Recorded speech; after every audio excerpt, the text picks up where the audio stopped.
franquia Pânico, Scream em inglês, Grito em tradução literal, nasceu em 1996. Originalmente, antes de receber o nome Scream, recebeu o codinome Scary Movie, o que se traduz como filme assustador, mas o nome foi alterado por sugestão dos produtores Bob e Harvey Weinstein por sugerir um teor cômico, o que não era desejado para um terror slash.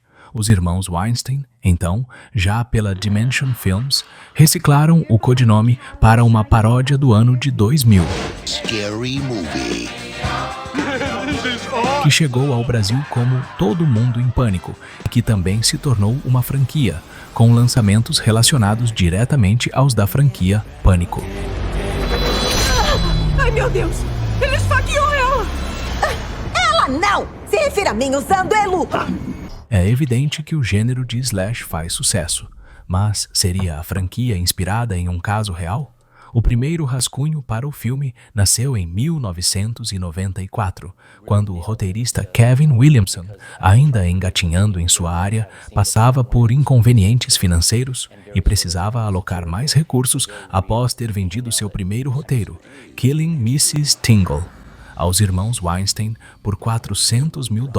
From Kevin Williamson. Mrs. Tingle, oh my God. Ao escrever o primeiro Pânico, Williamson teve várias fontes de inspiração, com a franquia em geral sendo, na prática, uma, digamos, sátira séria do gênero slash, tendo sido pensado para fins comerciais desde o princípio. Suas inspirações vinham desde seu roteiro recém-vendido, que acabamos de mencionar, passando por um roteiro para uma peça de teatro de um único ato, que foi escrita por ele ainda na faculdade, que consistia em uma jovem que recebia uma ligação anônima de um homem em tom ameaçador e provocativo. No entanto, o real gatilho para escrever o roteiro foi quando Williamson assistiu um episódio da série documental Turning Point, da ABC News. In every story, there is a turning point. From ABC News. Que descrevia a história do serial killer Danny Rowling, o que deixou Williamson em absoluto choque durante a madrugada. O choque foi tamanho que, quando Williamson percebeu que uma das janelas de sua residência estava entreaberta, ele decidiu se armar com uma faca e chamar um amigo próximo para ficar por perto. Isso culminou em uma conversa entre os dois, onde falaram sobre personagens e franquias de filmes de terror que assombraram-os e que ainda os assombravam durante a pré-adolescência. No dia seguinte, Williamson teria acordado de sobressalto após um pesadelo envolvendo, precisamente, uma violação de domicílio, tendo dormido pouquíssimas horas.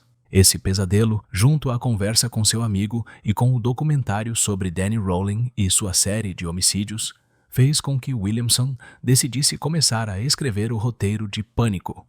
Logo, a franquia, apesar de diversas inspirações, como já dito, foi baseada, em ultimato, em um caso real. Oh, that's so cool. Daniel Harold Rowling, conhecido como Danny, e depois sendo apelidado pela mídia como o Estripador de Gainesville, foi um serial killer que cometeu assassinatos em 1989 e 1990, tendo sido finalmente detido em 7 de setembro de 1990, com 38 anos. Rowling nasceu na cidade de Shreveport, em Louisiana, em 26 de maio de 1954, filho de James Harold Rowling e Claudia Beatrice, que eram originalmente da cidade de Columbus, na Geórgia. Seu pai, James, era veterano da Guerra da Coreia pela Marinha dos Estados Unidos e policial na cidade de Shreveport. James era conhecido por ser extremamente abusivo com sua esposa e filhos. Em um desses episódios de abusos, James tentou fazer com que sua esposa, Claudia, se autoflagelasse com uma lâmina de barbear, o que culminou em uma ida ao hospital. James tinha Daniel como seu alvo principal, pois, além de dizer ao filho que seu nascimento nunca foi desejado, ele também o humilhava, algemando-o e agredindo-o em diversas ocasiões. Também há relatos de que Daniel tinha um cão de estimação, mas que James o agredia com tanta frequência e com tamanha violência que, um dia, o animal morreu nos braços de seu filho. Em decorrência dessa criação abusiva, Daniel se mostrou perturbado durante a adolescência e o começo da vida adulta, cometendo diversos assaltos nos estados do Alabama e da Geórgia, além de, em uma ocasião, ter sido pego espiando uma mulher enquanto ela se vestia. Ele também nunca conseguiu se manter fixo em nenhum emprego, por mais simples que fosse. Sua prática como assaltante foi a porta de entrada para a série de assassinatos em Gainesville, visto que seus homicídios sempre começavam como assaltos e que ele tinha um certo conhecimento em invadir sem causar alarde de imediato. Os primeiros 2 homicídios ocorreram dia 24 de agosto de 1990, quando, no começo da manhã, Daniel invadiu o apartamento de Sonja Larson, de 18 anos, e Christina Powell, de 17, 2 calouras da Universidade da Flórida. Daniel encontrou Powell dormindo no sofá da sala de baixo. É relatado que ele a observou brevemente, mas decidiu não acordá-la naquele momento. Ele, então, subiu as escadas e encontrou Larson, que também dormia, e decidiu que ela seria a primeira a ser morta. Após usar fita adesiva para restringir seus movimentos e para também tapar sua boca e impedir que seus gritos soassem pelo local, Daniel a esfaqueou diversas vezes utilizando uma faca de combate militar, a Ka-Bar. Quando percebeu que Larson já estava morta, Daniel desceu as escadas e foi ao encontro de Powell. Ele repetiu os mesmos passos que fez com Larson, mas decidiu abusar sexualmente de Powell antes de assassiná-la também a facadas. Depois de assassinar Powell, Daniel voltou ao quarto de Larson e cometeu o ato de necrofilia com seu corpo. Ele, então, arranjou os corpos das 2 estudantes em posições sexualmente sugestivas e tomou um banho antes de sair do apartamento.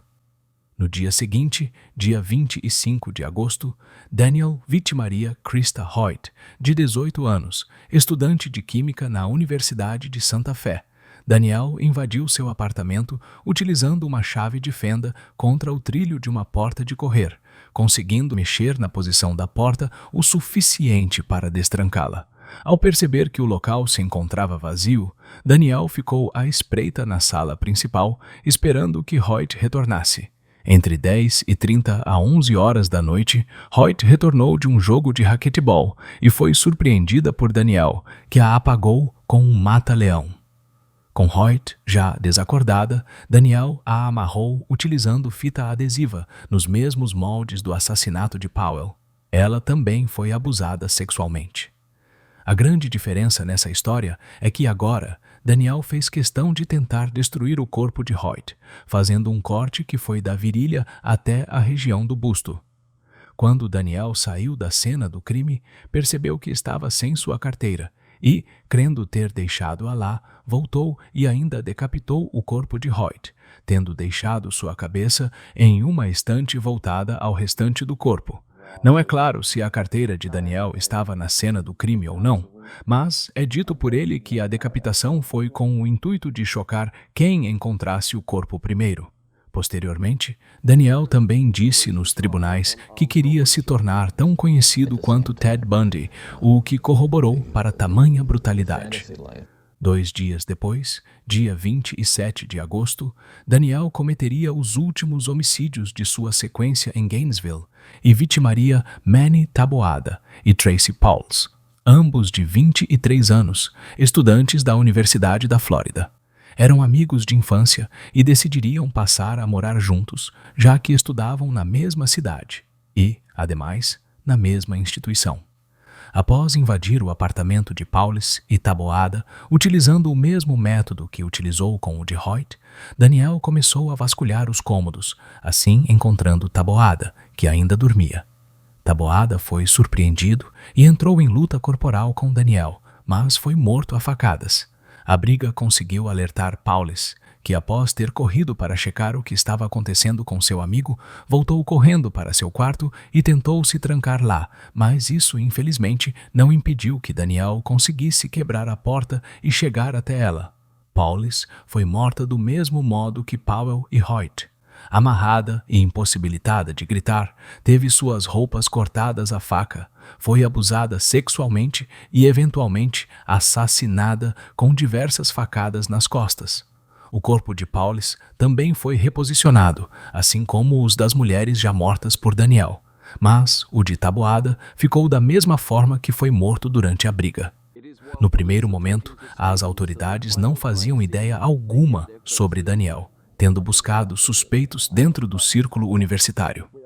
2 suspeitos foram inicialmente considerados, dentre eles Edward Lewis Humphrey, um estudante de 20 anos da Universidade da Flórida com um histórico complicado de problemas mentais, um maníaco depressivo que se gabava de ter uma coleção de facas e que também havia sido recentemente expulso de um dos complexos onde um dos crimes ocorreu.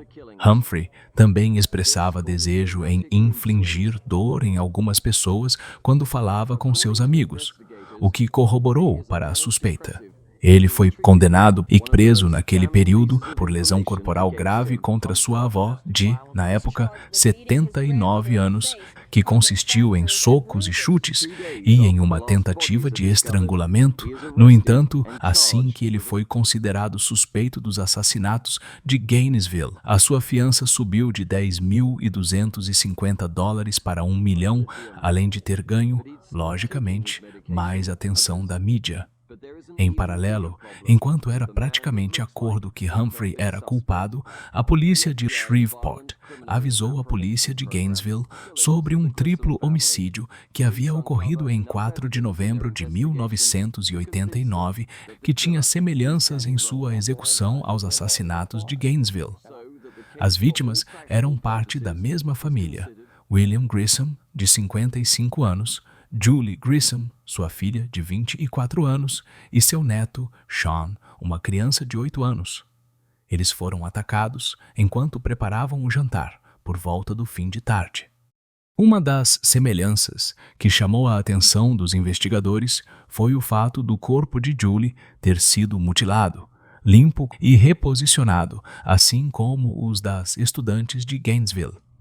Isso fez com que o Departamento de Polícia da Flórida enviasse um investigador para Shreveport, a fim de estudar o caso e descobrir se eram, de fato, conectados ou se seria mera e infeliz coincidência. A probabilidade de ser coincidência se tornou praticamente inexistente quando, além do modus operandi idêntico, também descobriram que o tipo sanguíneo do assassino era o mesmo, tipo B. Logo após a viagem do investigador a Shreveport, uma moradora chamada Cindy Jurasich ligou ao Crime Stoppers, que equivale ao nosso Disque Denúncia, e disse que suspeitava de Daniel Rowling diretamente nos assassinatos tanto de Shreveport quanto de Gainesville. Quando os crimes de Gainesville ocorreram em agosto de 1990, Jurasich estava em viagem pela região do Panhandle da Flórida, apelido para o que é a parte continental do estado, não a peninsular, e ouviu falar sobre eles dia após dia. Isso fez com que Jurasich passasse a pensar em Daniel, que ela, junto a seu marido, Stephen Dobbin, teria conhecido algum tempo antes em uma igreja. Daniel falava bastante com Dobbin e, em uma das conversas, ele teria falado sobre seu problema de gostar de enfiar facas em pessoas. Isso fez com que Dobbin dissesse a Jurasich que eles deveriam se afastar de Daniel, mesmo que nenhum dos dois acreditasse, de fato, que Daniel fosse responsável pelo assassinato da família Grissom. Os investigadores se agarraram a essa pista e decidiram investigar Daniel, que já estava preso desde 7 de setembro de 1990 por uma tentativa de assalto a um supermercado em Ocala, ainda na Flórida. Decidiram, então, voltar-se a investigar os bens de Daniel que foram apreendidos junto com ele, e descobriram seu áudio diário descrevendo os assassinatos dentro de um gravador de fitas, o que serviu, praticamente, como confissão. Foi descoberto também que Daniel já tinha invadido a casa de uma outra mulher, Janet Frake, em Sarasota, na Flórida, antes da série de homicídios em Gainesville, em 5 de agosto. ele seguiu o mesmo modus operandi, tendo amarrado-a com fita a fim de abusá-la, mas fugiu antes de matá-la. Todas as suas vítimas tinham o mesmo padrão de aparência de sua mãe. Eram mulheres brancas, baixas, magras e com cabelo castanho, com exceção a Julie Grissom, que era loira, e exceção óbvia a Manny Taboada, William e Sean Grissom, que foram mortos por consequência. Daniel Rowling admitiu ser culpado de todos os crimes que foram-lhe imputados nos tribunais. Em 20 de abril de 1994, foi condenado à morte por injeção letal.